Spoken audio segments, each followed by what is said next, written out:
안녕하세요. 2022년도 사경회 남은 자손과 선악의 대쟁투 넷째 날 남은 자손의 사명에 관하여 함께 말씀을 연구하겠습니다. 말씀을 시작하기 전에 먼저 수유동교회 최병일 장로님의 기도로 시작하겠습니다. 은혜가 풍성하신 하나님 아버지, 귀한 강사 목사님을 모시고 사경회를 갖게 하시니 감사를 드립니다. 이번 사경회가 메말라가는 우리의 심령을 적시는 특별하고도 의미 있는 시간들이 되게 하시고 성회를 마치는 시간까지 신령한 은혜로 가득하게 하옵소서. 말씀의 능력으로 우리의 속사람이 거듭나는 결단이 있게 하시고 그리스도인의 정체성을 회복하여 가르침대로 실천함으로써 각자 삶의 자리에서 작은 예수로 살아가게 하옵소서. 우리들의 무지와 믿음 없음을 고백합니다. 말씀으로 찾아오시는 주님을 영접하지 못하였고 하나님의 말씀대로 살아내지 못하고 제 소견대로 살다가 넘어지는 방황하는 저희들을 긍휼히 여겨주시고 하나님의 말씀을 몰라 망하는 백성들이 되지 않도록 이번 사경회를 통하여 하나님의 한량없는 은혜를 내려주시기를 기도합니다.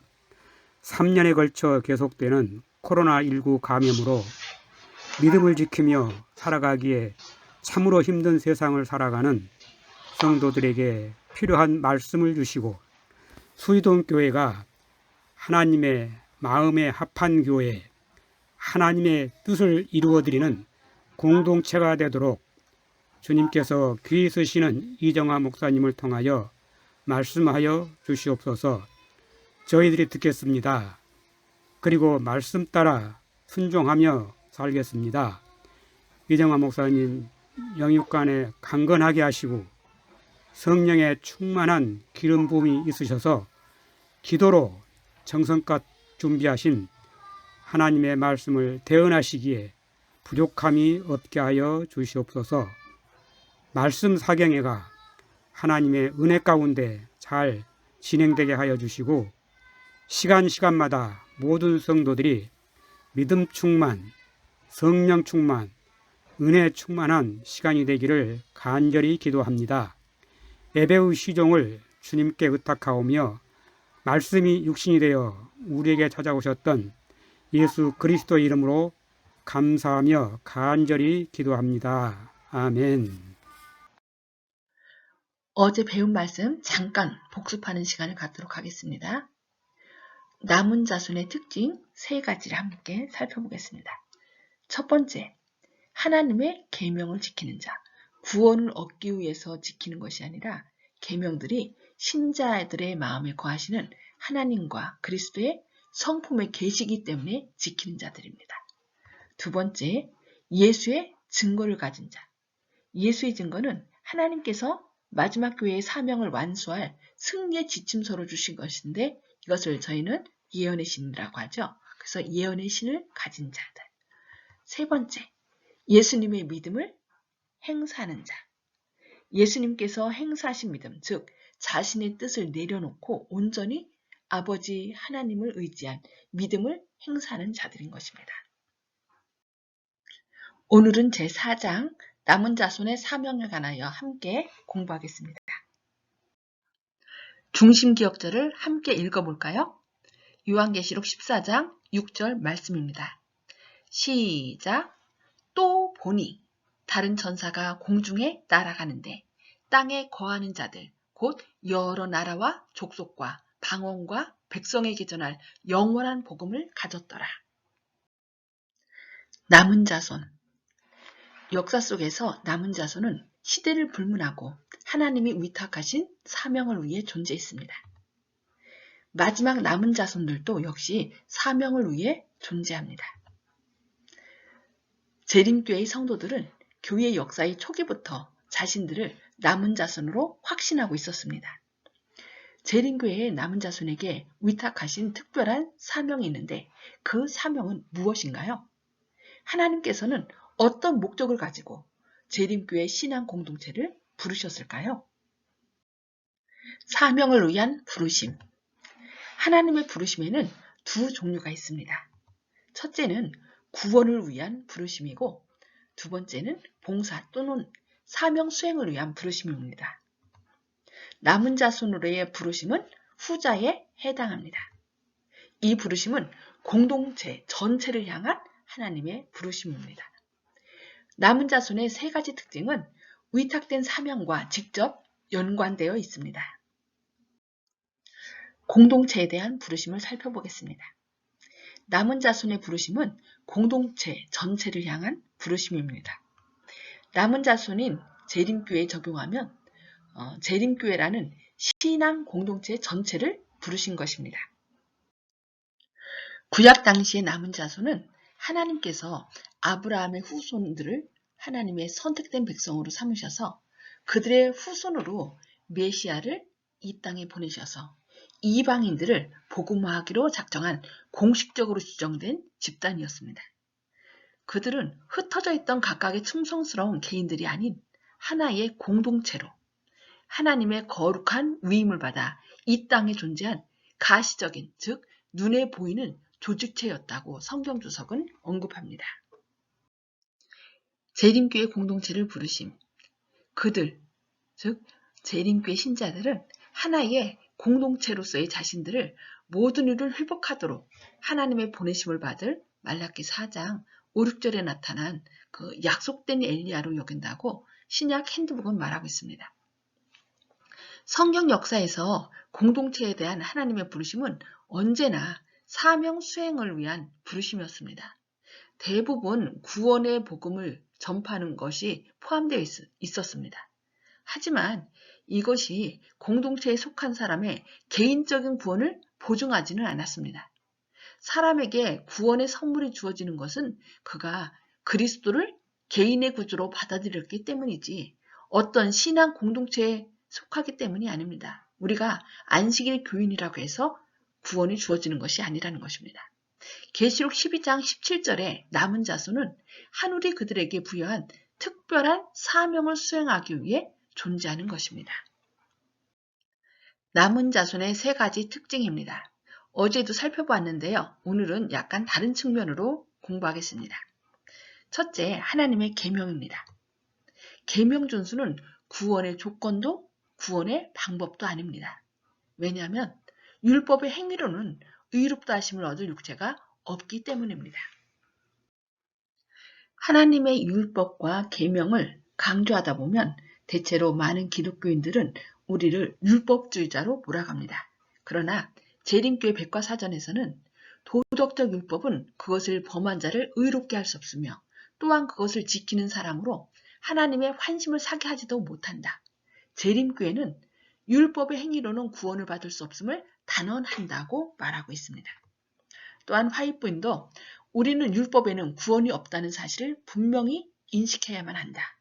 율법에는 구속의 속성이 존재하지 않는다. 구속은 그리스도의 피로써 이루어진다고 강조하고 있습니다. 하나님의 율법은 죄인을 구원하기 위해 고안된 것이 아닙니다. 하나님께서 죄인의 구원을 위해 예비하신 길은 오직 그리스도가 유일합니다. 우리는 하나님의 백성으로서 율법을 지키는 것이지 그분의 백성이 되기 위해 그것을 지키는 것이 아닙니다. 남은 자손이 하나님의 계명을 지키는 이유도 이와 동일합니다.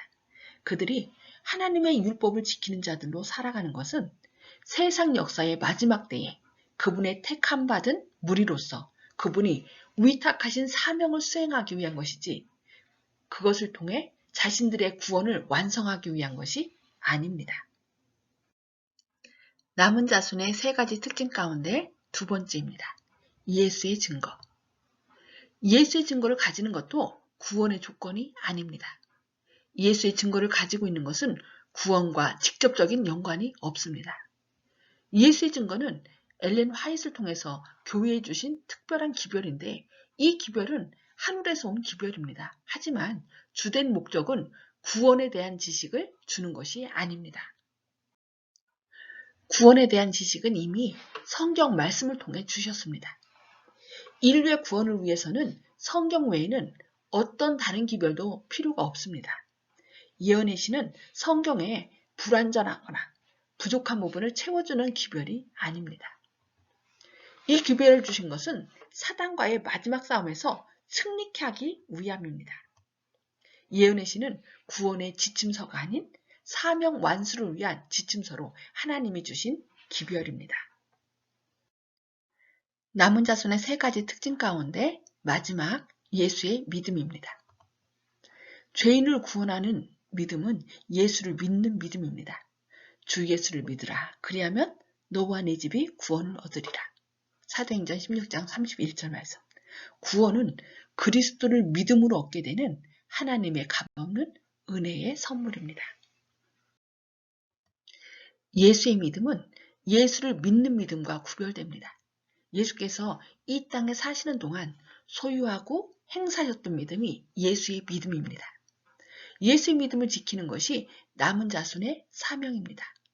남은 자손은 사명 완수를 위해 부르심을 받은 신앙 공동체이기 때문입니다. 남은 자손의 삼중 사명에 관하여 함께 살펴보겠습니다. 남은 자손의 사명은 대사명을 포함하며 그 외에 주어진 특별한 사명이 있습니다. 남은 자손의 탄생 배경은 선악의 대쟁투입니다. 이들 남은 자손은 하나님께서 대쟁투의 마지막 싸움에서 당신의 거룩한 율법의 보관자가 되고 당신의 품성을 세상 앞에서 옹호하도록 부르신 백성이라고 교회 증언 5권에서는 말씀하고 있습니다.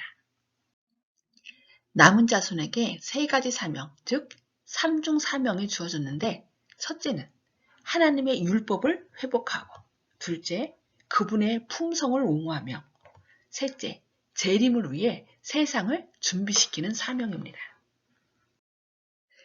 하나씩 살펴보겠습니다. 첫째, 하나님의 율법을 회복하는 사명입니다. 첫째 사명은 하나님의 율법을 회복하고 세상과 우주 앞에 옹호하는 사명입니다. 하나님께서는 지상에 첫째가는 구별된 백성, 한 교회를 갖고 계신다. 그들은 진리를 가르치는 일, 곧 하나님의 율법을 옹호하는 일에 그 누구보다도 뛰어난 능력을 갖추고 있다고 목사에게 보내는 권면에서 말씀하고 있습니다. 선지자왕 678쪽에서는 다음과 같이 말하고 있습니다. 함께 읽어보실까요? 시작! 마지막 시대에 모든 거룩한 제도가 회복되어야 한다. 인간에 의하여 안식일이 변경되었을 때에 율법에 생긴 무너진 부분이 보수되어야 한다. 개혁자로서 세상 앞에 서 있는 하나님의 남은 백성은 하나님의 율법이 모든 지속적인 개혁의 기초인 것과 넷째 계명의 안식일이 창조의 기념일, 곧 하나님의 능력을 끊임없이 상기시키는 제도로 계속 존재해야 한다는 것을 드러내 보여야만 한다. 분명하고도 뚜렷한 한계선을 그어놓고 그들은 10계명의 모든 계명을 순종할 필요를 나타내어야 한다. 그리스도의 사랑의 강권을 받아 그들은 황폐된 곳을 세우는 일에 그리스도와 협력하여야 한다. 그들은 무너진 데를 수보하는 자요, 길을 수축하여 거할 곳이 되게 하는 자가 되어야 한다고 말씀하고 있습니다. 사탄은 하나님의 율법을 공격하였습니다. 사탄은 하나님의 율법은 피조물의 행복을 막고 방해하기 때문에 변경되어야 한다고 주장합니다. 그리고 사탄의 노력의 결과로 율법은 파괴되고 훼손되고 변경되었습니다. 예수님은 사탄의 주장을 반박하고 율법을 옹호하기 위해 오셔서 죽음으로 사명을 완수하였습니다. 그래서 남은 백성들은 이렇게 예수님의 뜻을 받들어 사단으로 인하여 공격되어 무너진, 훼손된 이 하나님의 율법을 다시 회복시키는 일이, 그래서 하나님의 법을 회복하고 옹호하는 사명이 바로 남은 자손의 사명인 것입니다. 두 번째, 하나님의 품성 옹호. 두 번째 사명은 우리들의 삶을 통해서 하나님의 사랑의 품성을 옹호하는 것입니다. 이 세상을 덮고 있는 어두움은 하나님께 대한 오해의 어두움이다. 사람들은 하나님의 품성에 대한 지식을 잊어버리고 있다. 하나님의 품성은 잘못 이해되고 그릇 해석되고 있다고 실물교훈에 말씀하고 있습니다. 이런 오해의 어둠이 걷히는 방법은 무엇인가요? 그분의 품성의 빛이 밝게 비추게 하는 것입니다. 남은 자손은 마지막 때에 이 일을 하도록 부르심을 받은 하나님의 택한 백성입니다. 그렇다면 그들은 어떻게 이 과업을 완수해야 할까요? 다음 글이 그 방법을 잘 설명하고 있습니다. 신랑의 오심을 기다리는 자들은 백성들에게 너희 하나님을 보라 하고 외쳐야 한다. 세상에 비칠 마지막 자비의 빛, 곧 세상에 전파되어야 할 마지막 긍휼의 기별은 하나님의 사랑의 품성에 대한 계시다. 하나님의 자녀들은 하나님의 영광을 드러내야 한다. 그들은 저희의 생애와 품성을 통하여 저희를 위하여 행하신 하나님의 은혜를 나타내야 한다. 의의 태양광선이 선행, 곧 진실한 말과 거룩한 행실을 통하여 비춰지도록 되어 있다고 실물교훈에 말씀하고 있습니다. 마귀의 일은 하나님의 품성을 거짓되게 드러내는 것입니다. 그는 대쟁투의 시초부터 하나님을 피조물들의 행복을 위해 일하시는 사랑의 하나님이 아닌 자신의 영광만을 추구하는 전제군주로 묘사해 왔습니다. 하지만 예수님은 하나님의 품성을 보여주심으로 마귀의 일을 멸하시고 우주 앞에 하나님의 품성을 옹호하셨습니다. 이와 동일한 사명이 남은 자손에게 주어졌습니다. 그리스도께서 하셨던 것처럼 그들 또한 저희의 생애와 품성을 통해 저희를 위하여 행하신 하나님의 은혜를 나타내므로 세상 앞에서 하나님이 어떤 분이심을 밝히 드러내야 합니다. 세 번째, 재림을 위해 세상을 준비시킴. 계시록 14장 6절로 12절에 세 천사의 기별은 주님의 재림을 위하여 지상의 거민들을 준비시키게 될 3종으로 된 경고의 기별이라고 대쟁대서는 말합니다. 그리스도께서는 구원의 권세를 가지고 재강림하신다. 그분은 인류가 이 사건을 위해 준비되도록 첫째와 둘째와 셋째 천사의 기별을 보내셨다고 성경 주석은 말씀하고 있습니다. 이 기별을 전하는 세 천사는 누구일까요? 재림교회는 이 기별을 전하는 세 천사가 마지막 시대에 하나님의 성도들을 표상한다고 믿습니다. 다음 글에 재림교회의 견해가 구체적으로 제시되었습니다. 우리는 지구 역사의 마지막 때에 하나님께서 세상을 향한 한 특별한 기별을 갖고 계심을 믿는다. 이 기별은 그것에 주의를 기울이는 사람들을 마지막 때의 미혹에 견딜 수 있도록 준비시키고 또한 그들을 그리스도의 재림을 위해 준비하도록 만드는 기별이다. 우리는 하나님께서 이러한 분명한 목적을 가지고 이 기별의 수탁자여 또한 옹호자로서 제7일 안식일 예수 재림교회로 알려진 하나의 운동을 일으키셨다고 믿는다. 하나님의 자녀들로 이루어진 이 공동체가 하나의 교회로 묘사될 수도 있지만 우리는 그보다도 운동이라는 용어가 독특한 기별을 지닌 이 독특한 공동체의 본질적 속성과 목적을 더욱 정확히 드러낸다고 믿는다. 재림을 위해 세상을 준비시킨다는 것은 무슨 뜻일까요? 그것은 모든 사람이 구원을 받을 수 있도록 준비시키는 것이 아닙니다. 이미 악인들은 그들이 이미 믿지 않음으로 심판에 이르렀다고 말씀되어 있기 때문입니다. 모든 사람이 회개하고 구원을 받는 것도 아닙니다. 그렇다면 그것은 무엇일까요? 그것은 세상 사람들로 하나님이 어떤 분이신지를 분명히 깨닫게 해주는 것을 의미합니다. 하나님이 어떤 분이신지를 깨닫게 될 때, 그리고 사단의 주장과 정책이 드러날 때 자유의지를 가지고 자기 섬길 자를 스스로 택하게 됩니다. 이렇게 남은 자손은 이 같은 사명, 하나님이 어떤 분이신지를 분명히 깨닫게 해주는 이런 사명을 위해 부르심을 받은 신앙 공동체입니다. 교회 증언 6권에는 그리스도의 재림 전에 남은 자손이 완수해야 하는 일에 관해 자세히 설명하고 있습니다. 한번 같이 읽어볼까요? 시작. 하늘에 계신 여호와 하나님께서는 당신의 파수꾼들을 보내어 경고하시기 전에는 불순종과 범죄에 대한 당신의 심판을 세상에 내리지 않으실 것이다. 그분께서는 기별이 더욱 분명하게 선포되기 전에는 은혜의 문을 닫지 않으실 것이다. 하나님의 율법은 확대되어야 하고 그 율법의 요구는 진실하고 거룩한 특성 그대로 제시되어 사람들이 진리를 받아들이거나 반대하는 결정을 하게 되어야 한다. 그리스도의 의에 대한 기별은 주님의 길을 예비하기 위하여 땅 이 끝에서 저 끝까지 울려 퍼질 것이다. 이것이 하나님의 영광이며 그 영광으로 셋째 천사의 사업이 마치게 된다라고 얘기하고 있습니다. 여기 말씀하시기를 그분께서는 기별이 더욱 분명하게 선포되기 전에는 은혜의 문을 닫지 않으신다라고 얘기하고 있습니다. 결국 어떤 징조들이 예수님의 재림을 성취하는 것이 아니라 그 징조들을 듣고 예수님께서 오실 때가 가깝다는 것을 알고 우리가 나가서 담대히 외칠 때 예수님께서는 오신다는 것입니다.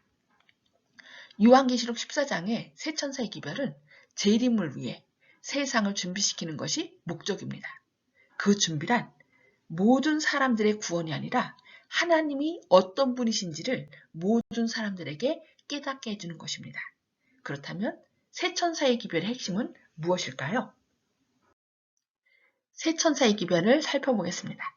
계시록 14장 6절로 12절에 새 천사의 기별은 하늘이 그리스도 재림 직전에 이 땅에 보내는 마지막 경고의 기별이며 이 기별을 전하는 천사들은 하늘의 천사가 아닌 이 땅에 있는 하나님의 선택받은 기별자인 남은 자손입니다. 바로 저와 여러분입니다. 계시록 14장 6절로 7절 말씀 함께 읽어보겠습니다. 시작. 또 내가 보니 다른 천사가 공중에 날아가는데 땅에 거하는 자들 곧 여러 나라와 족속과 방언과 백성에게 전할 영원한 복음을 가졌더라. 그가 큰 음성으로 가로되 하나님을 두려워하며 그에게 영광을 돌리라. 이는 그의 심판하실 시간이 이르렀음이니 하늘과 땅과 바다와 물들의 근원을 만드신 이를 경배하라 하더라. 먼저 첫째 천사의 기별을 살펴보겠습니다. 영원한 복음이란 무엇일까요? 그리스도인 대부분은 복음을 죄인의 구원과만 연관지어 생각합니다.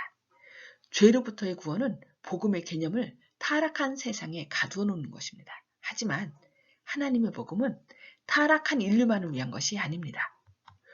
온 세상의 행복을 위한 하나님의 행위와 그 행위의 결과가 바로 복음인 것입니다. 복음은 기별자의 입술만이 아닌 품성과 삶을 통해 전파되어야 합니다. 곧 기별자 자신이 복음이 되어야 하는 것입니다. 그리스도께서는 이 땅에 계시는 동안 많은 사람에게 구원의 복음을 전파하셨습니다. 하지만 실제로 그들에게 전파된 것은 그분의 입술에서 나오는 말씀이 아닌 그분 자신이셨습니다. 첫째 천사에 의해 전파된 영원한 복음은 인류 구원에 관한 복된 소식이라는 한정된 의미보다는 모든 피조물들에게 언제나 복된 소식이 되는 창조주 하나님이라는 의미로 이해되는 것이 훨씬 더 타당합니다.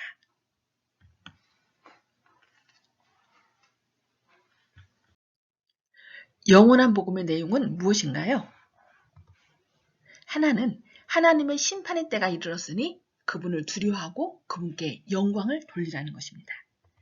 또 하나는 천지를 창조하신 하나님을 경배하라는 것입니다. 이 두 기별 모두 하나님의 품성과 행위에 근거합니다. 거짓신을 버리고 유일하신 참 하나님께 영광을 돌리고 그분께 경배합시다. 그 이유는 그 하나님은 창조주이시며 구원자이시기 때문입니다. 창조주를 경배하는 신앙이 참 신앙이며 다른 신을 예배하는 것은 모두가 거짓 신앙입니다. 첫째 천사의 기별은 이에 대한 명백한 선언임과 동시에 그릇된 신앙을 하는 사람들을 참 신앙으로 초청하는 하늘이 보낸 초청장이기도 합니다.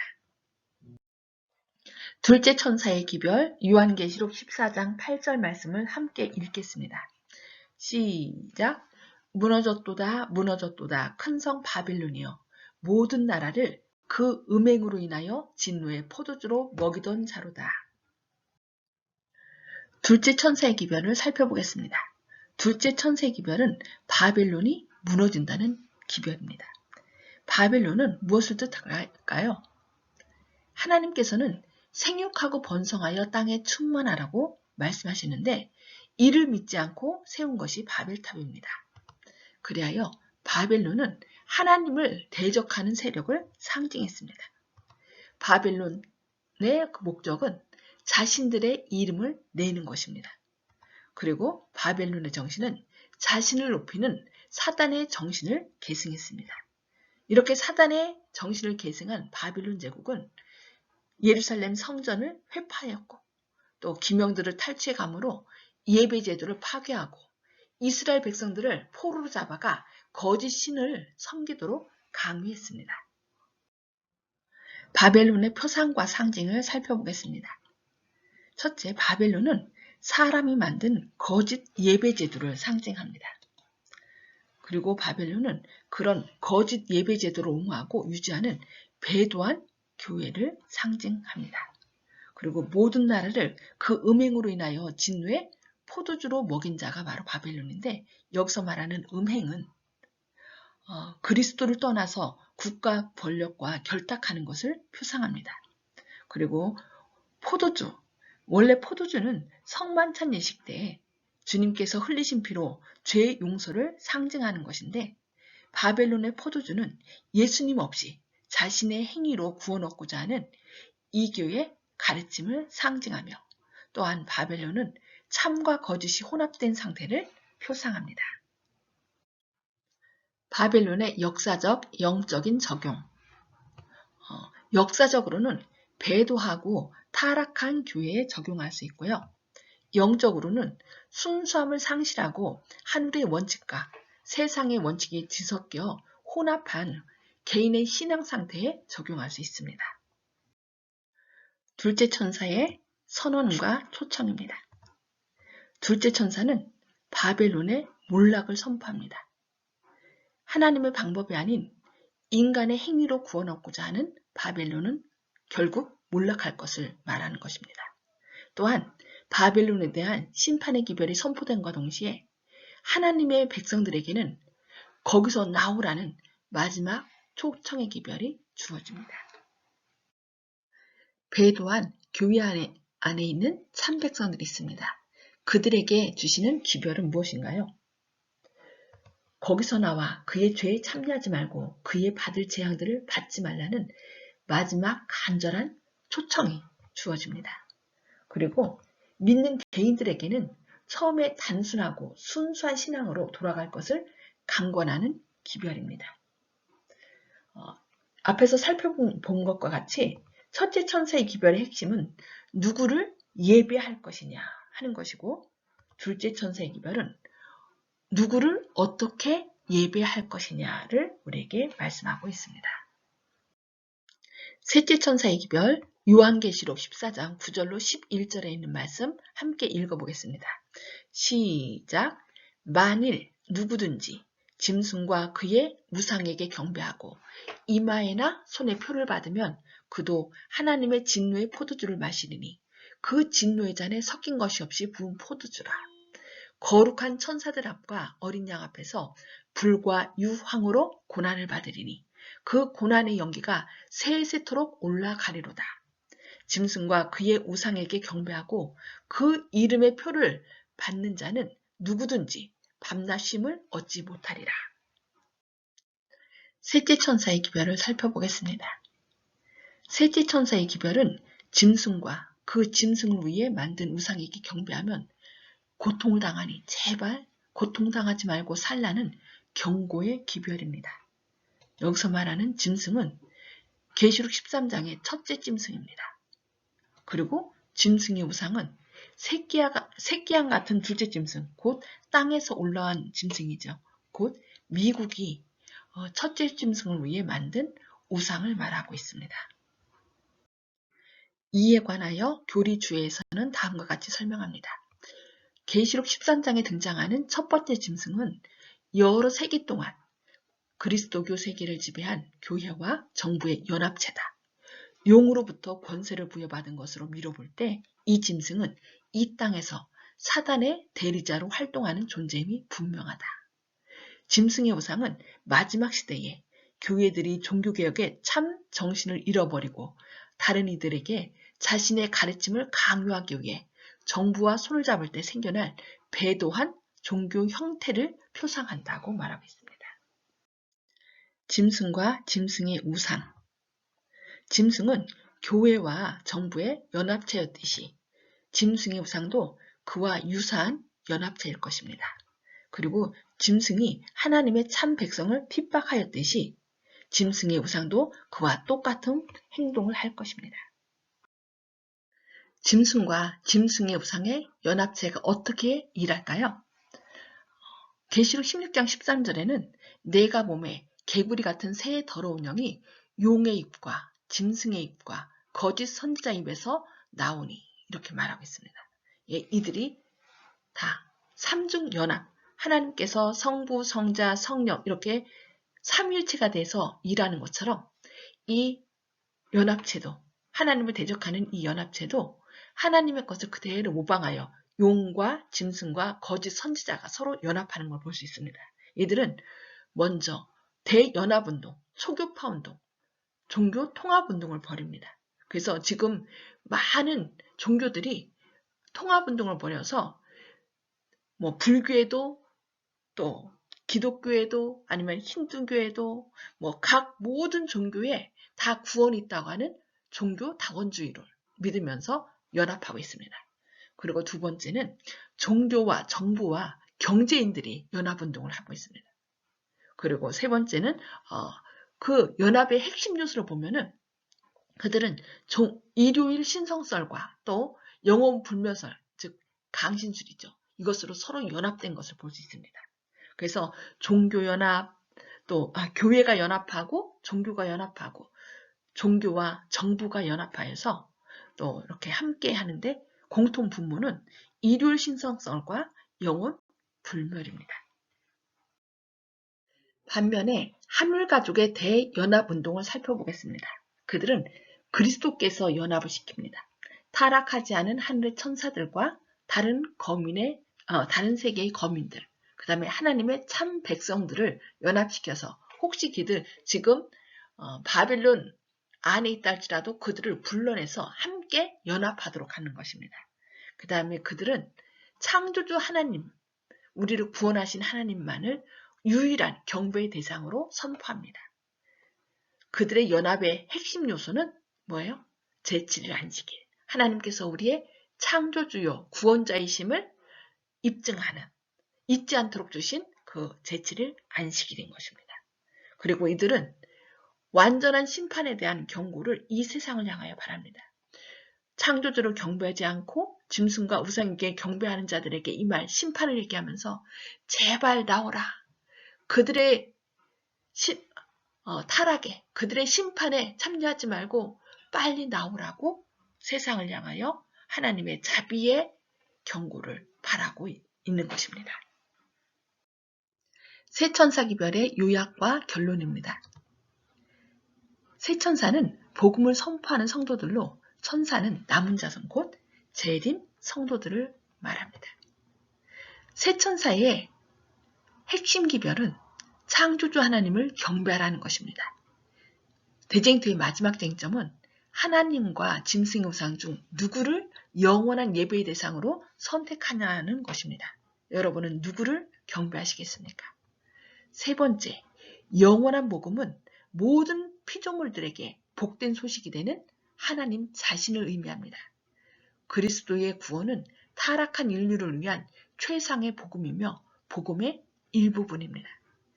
예수님은 우리의 지혜와 의로움과 거룩하심과 구원하심이 되십니다. 오직 예수님 안에 구원이 있고 예수님은 전 세계 모든 사람을 구원할 수 있는 넉넉한 구원자이십니다. 믿음으로 의롭다 하심을 받는 것은 자기 뜻을 하나님의 뜻에 전적으로 굴복시킨다는 의미입니다. 예배하는 것 또한 자신의 의지를 완전히 굴복시키는 것입니다. 따라서 하나님이 유일한 경배의 대상이라는 셋째 천사의 기별은 믿음으로 말미암은 의의 기별입니다. 세 천사의 기별은 참 복음입니다. 이것은 구원의 초청의 복음이 아닌 인류에게 복음의 원형 되시는 하나님을 선포하는 복음 그 자체입니다. 남은 자손의 사명 요약입니다. 하나님께서는 마지막 사명의 수행을 위해 남은 자손이라는 신앙 공동체를 부르셨습니다. 남은 자손은 하나님의 계명을 지키며 예수의 증거를 가지고 있으며 예수의 믿음을 지킵니다.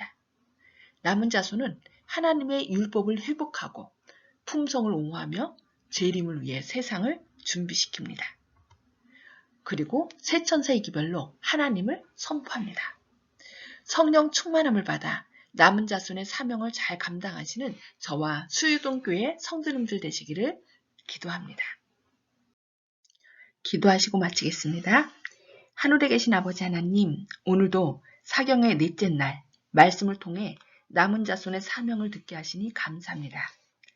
한 사람이라도 더 구원하시려고 나의 피, 나의 피, 나의 피를 부르짖으시며 중보하시는 주님의 애다른 마음을 생각하며 코로나로 인하여 갑자기 가족을 잃고 직업을 잃고 고통 가운데 절망에 빠진 이웃들에게 가서 우리의 구원을 위해 모든 것을 준비하신 부활이요 생명이신 주님이 계심을 담대히 외치게 하옵소서. 구원에 필요한 모든 것을 준비하시고 우리를 기다리시는 아버지의 간절한 사랑을 우리의 삶을 통해 전하게 하옵소서. 남은 자손으로서 사명을 잘 감당하여 주님의 영광을 드러내고 주님의 재림을 촉진시키는 저와 수유동교회 성도님들 되도록 성령 충만하심으로 옷 입혀주시옵기를 예수님의 이름으로 기도합니다. 내일은 제5장 재림 전 조사 심판에 관하여 살펴보겠습니다. 감사합니다. 내일 뵙겠습니다.